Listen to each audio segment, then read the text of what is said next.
recently had to handle a transaction which resulted in waiting on hold for 45 minutes and ultimately getting disconnected.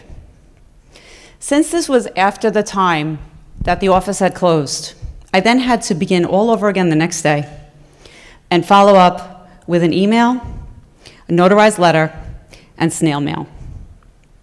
This was exhausting. How is it that I had this horrific experience dealing with an important financial matter while my son was able to order 10,000 bouncy balls on Amazon using an Echo Dot? He basically had to blink twice and a package was delivered in less than 24 hours, while I was taking 72 hours to handle an important life event that should have been just as seamless. Can you imagine a day where you can accomplish all of your tasks in any way that works for you, in a way that holds no barriers and is even joyful? And can you imagine that happening as the norm? I would like to. Originally conceptualized in the area of architecture, to bring accessibility to the forefront of the construction industry, Mace, Hardy, and Place first described universal design.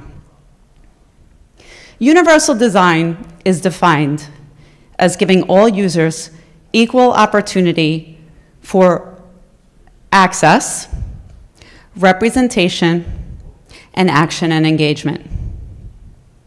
Over the decades, these same principles were applied to learning, expanding the definition to universal design for learning. Universal design offers all learners equal opportunities to engage with content, demonstrate their learning, and ultimately engage with material. As a child of immigrants, I can assure you that equal opportunity for access was not readily available to me.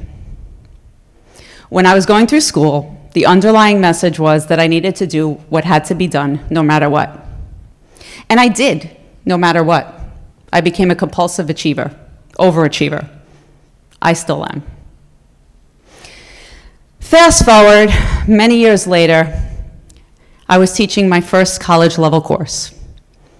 I basically lectured in a traditional style, replicating how I had been taught, and failed miserably. I was so frustrated. I didn't understand. Why couldn't these students just do what needed to be done, no matter what? I remember coming to class angry one day after grading assignments. And students, while angry and afraid, they were angry and afraid due to the inherent power differential, were also feeling the same. End of semester, student reviews reflected this mutual sense of frustration. One of the kinder excerpts read as follows: stressful, hard to find articles that complied with guidelines.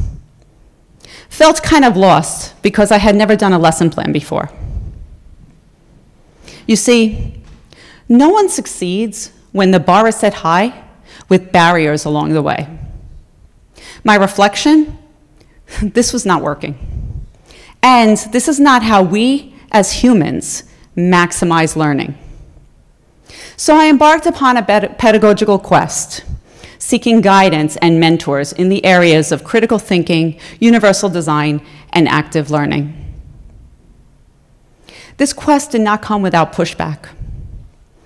Colleagues did not understand why I was making such efforts to accommodate students. Flipped terms such as learned helplessness, overly empowering, and lack of academic integrity were passionately exchanged at faculty meetings. The system is broken, both for students and for educators.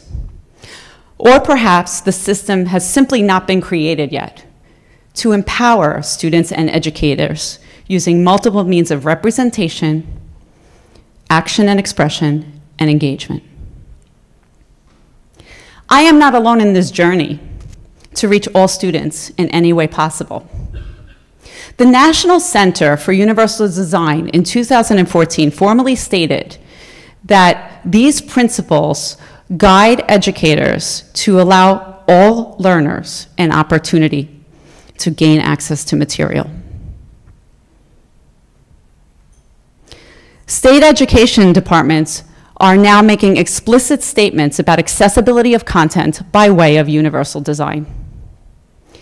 UDL is now being embraced far and wide, beginning as early as the P-12 environment and spanning across Ivy Leagues and community colleges in higher education.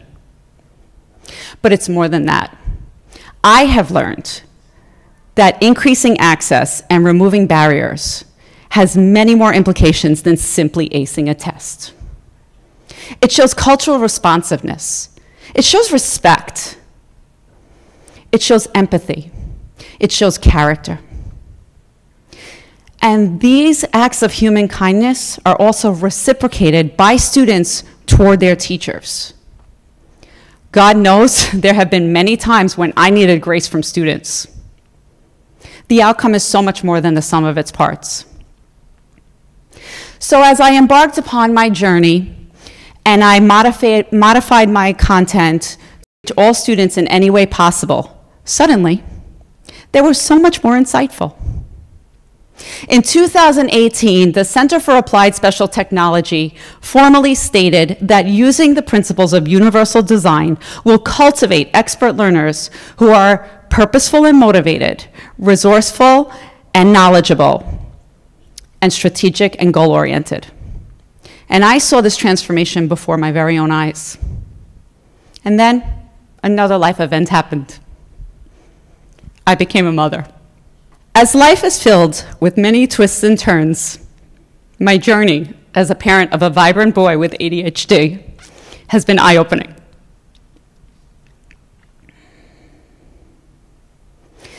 Our son learns in his own way and on his own pace. And he is the exact reason why UDL is alive and well in our home. According to the 5th edition of the Diagnostic Statistical Manual, attention deficit hyperactivity disorder is defined as having 6 or more symptoms in inattention and or hyperactivity and impulsivity that directly impact on either academic or social functioning. 6 symptoms. Examples of the inattention part of this diagnosis include, but are not limited to, lack of attention to detail, inability to follow through on tasks, and limited sustained attention. And then there's the hyperactivity end of this diagnosis, with symptoms including but not limited to fidgeting, tapping, and excessive talking. The very definition of ADHD renders classroom success in a traditional sense impossible. However, when ascribing to the principles of UDL, engaging students in active learning, offering strategies for success, and inviting multiple means of demonstrating mastery, learners with ADHD not only survive, they thrive. When a community is elevated to support all learning styles, there is a positivity in the classroom that is contagious. Albert Einstein, John F. Kennedy, Simone Biles, Michael Phelps, Justin Timberlake, Will I Am, John Lennon, and countless others. Can you imagine if these individual learners with ADHD were not given opportunities to thrive? Our Olympic achievements, world, history, and pop culture would not be as we know it today. So while it is unfortunate that when I was growing up through the public schools, UDL had not been brought to the forefront, I'm glad it was so. Because now I know the difference between doing what needs to be done at all costs versus authentic, deep human engagement and academic learning.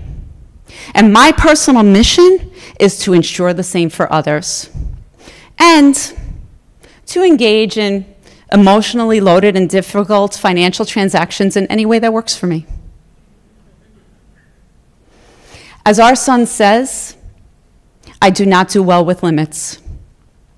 As a parent, this is terrifying. As an educator, this is awe-inspiring. If we could fully commit to the principles of UDL, the future for all of us would certainly be bright. And this is our legacy. Thank you.